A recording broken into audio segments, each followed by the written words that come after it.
ఓం అస్మద్గురుభ్యో నమః. జై శ్రీమన్నారాయణ. భగవద్బంధువులారా, దేవతా ఆహ్వానము, బంధుమిత్ర ఆహ్వానం పూర్తయింది. మరి వారంతా కూడా కదిలి వస్తారు. మన యొక్క ఆహ్వానాన్ని అందుకుని ప్రేమతో పిలవాలి.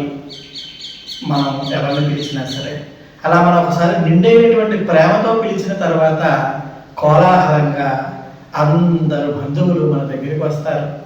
భగవద్బంధువులు, అదేవిధంగా మన బంధుజనము, దేవతలు కూడా అందరూ కూడా వస్తారు.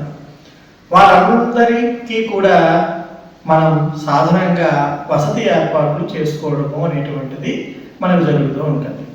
ఇక పెళ్లికి మనం ఏర్పాట్లు చేస్తూ ఉంటాము, దగ్గర అవుతూ ఉంటుంది, వేడుక ప్రారంభం అవుతుంటుంది, బంధుజన మిత్రులందరూ వచ్చేస్తూ ఉంటారు.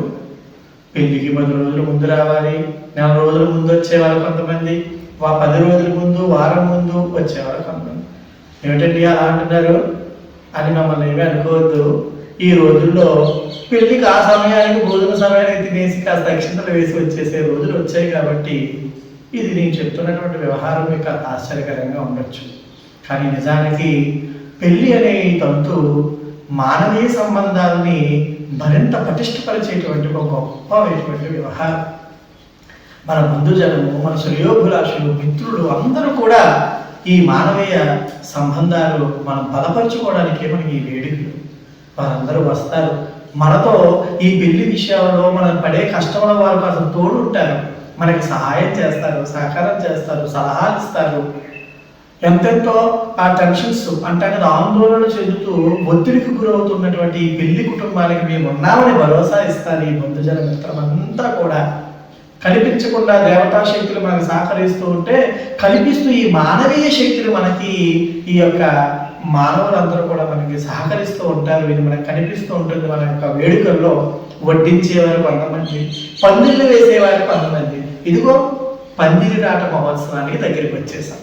పెళ్లి గడియలు దగ్గర పడుతున్నప్పటికే ఆ యొక్క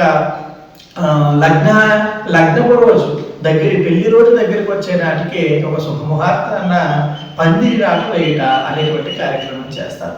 అంటే ఈ యొక్క ఇంటి ముందు సాధారణంగా కళ్యాణ వేదిక నిర్మాణానికి వేసేటువంటి ఒక శంకుస్థాపనలాగా మనం అనుకోవచ్చు అనమాట. ఒక చక్కని వేదికను మనం చూస్తాం. వేదికకి కూడా కొన్ని ప్రమాణాలు ఉన్నాయి. ఆ వేదిక ఎంత పొడవు, ఎంత వెడల్పు, ఎంత ఎత్తు ఉండాలి, ఆ వేదిక ఏ విధమైనటువంటి శాస్త్రీయబద్ధంగా ఉండాలని కొన్ని అంచనాలు కూడా మనకి మన శాస్త్రకారులు పెద్దవాళ్ళు చెప్పారు. అయితే ఇప్పుడు అంతా కూడా కళ్యాణ మండపాల్లో జరుగుతున్నాయి కాబట్టి ఆ యొక్క నిశ్చితమైన వివరాలకు మనం వెళ్ళడం లేదు. సహజంగా పందిరి రాట వేయటాన్ని మన వధూవరుడు యొక్క ఇంటి ముందుట ఈ యొక్క శుభ లగ్నానికి దగ్గరైనటువంటి రోజులో ఈ పందిరి రాట వేస్తారు. ఇక్కడ ఒక మాట అండి, ఆకాశం అంత పందిరి వేసి, భూదేవి అంత అరుగు వేసి నీ పెళ్లిని చేస్తాం అని అంటూ ఉంటారు. సాధ్యమంటారా? ఆకాశం అంత పందిరి వేయడము, భూమి అంత అరుగు వేయడము మహారాజులకైనా సాధ్యమా? చక్రవర్తులకైనా సాధ్యమా? మరి సాధ్యం కాని పనుల్ని అట్లా అంటుంటారా మన పెద్దలు? మన వాళ్ళు సామెతల్లో అన్నా, వెటకారంగా అన్నా కూడా అబద్ధాలు అనేటువంటి వ్యవహారం కాదండి. అయితే దాని యొక్క అర్థాన్ని మనం తెలుసుకోవాలి. ఆకాశమంతా పందిరి అంటే రక్షణ కాదండి మనందరికీ కూడా. భూదేవి అంత అరుగు అంటే ఈ భూమి మీద మనకు ఇచ్చేటువంటి దండు కదండి, మనం కూర్చోవడానికి వీలుగా. అందరూ అర్థం చేసుకోండి. కాస్త ముందు వీడియోలో మనం చెప్పుకున్నాం దేవతాహ్వానం, ఇక్కడ మనం అనుకున్నాం తర్వాత బంధుజన ఆహ్వానం. ఈ వచ్చినటువంటి బంధువులే ఈ భూమి నుంచి 4 దిక్కుల నుంచి మనకు వస్తూ ఉంటారు. వాళ్ళే మనకు దన్ను ఈ భూమి మీద అరుగు. ఆకాశం అంత పందిరి అని అంటున్నాం. ఆకాశ మార్గాల్లో ఈ పైన 7 మార్గాలు ఉంటాయట అని మనకి రామాయణం లాంటి గ్రంథాలన్నీ చెబుతాయి. అందులో ఆకాశం అంత పందిరి అంటే ఈ ఆకాశంలో నిండి ఉండే దేవతా శక్తిని మనం పిలిచాం కదా, వాళ్ళంతా ఆకాశ మార్గం ఆక్రమించి మనకి రక్షణగా చేస్తారు. పైనుండి రక్ష పందిరి, కింద నుండి రక్ష అరుగు. కనుక ఈ భూమి మీద రక్ష మనకి బంధుజనము, ఆకాశం నుండి రక్ష మనకి దేవతలు. అది పందిరి రాట మహోత్సవం తర్వాత జరిగేటువంటి పందిరి వేయట అనే కార్యక్రమం. ఈ పందిరి వేయుట అనేటువంటి దానికి ముందుగా ఒక ముహూర్తాన రాట వేసి ముత్తైదువులందరినీ పుణ్యస్త్రీలు చెప్పుకున్నాం కదా. స్త్రీ శక్తి ప్రధానమైనటువంటిదే మన భారతీయ సంస్కృతి. ఆడవారి లేనటువంటి ఏ కార్యక్రమము జరగదు. అటువంటి ఆడవారు సాక్షాత్తు ఆదిపరాశక్తి స్వరూపులుగా మనకి చెప్పుకుంటూ వారు ముందు పెట్టి ఒక రాట వేసి ఆ రాట నుండి నిర్దిష్టమైనటువంటి కొలతలతో మనం వేసేటువంటి పందిరి, పచ్చని పందిరి. ఆ పచ్చని పందిరిలో హాయిగా వేలాడేటువంటి మామిడి తోరణాలు, పచ్చని తోరణాలు, అదేవిధంగా ఆ దేవతా చిత్రాలు, రంగురంగుల అలంకారాలు, తోరణాలు కడుతూ హాయిగా ఈ పందిరిని అలంకరిస్తారు.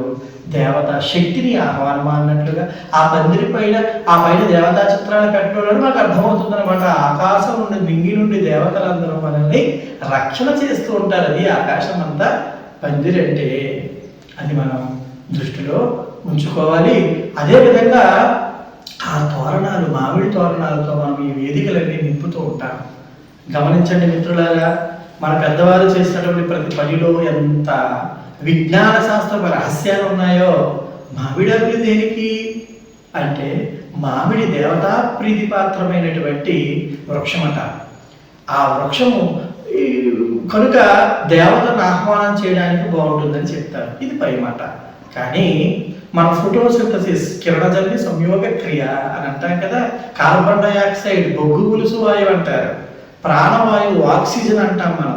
ఈ ఆక్సిజన్ని మనకి ప్రసారణ చేసేటువంటిది చెట్టు నుండి ఆకు విడదీసినప్పటికీ కూడా ఆకులో కిరణజన్య సంయోగ క్రియ జరిగి ఆక్సిజన్ విడుదలవుతుంది, ప్రాణవాయువు విడుదలవుతుందని మనం సైన్స్ ప్రయోగంలో చదువుకున్నాం. మన స్కూళ్ళలోనే అయిపోయి ఉంటారు మనకి.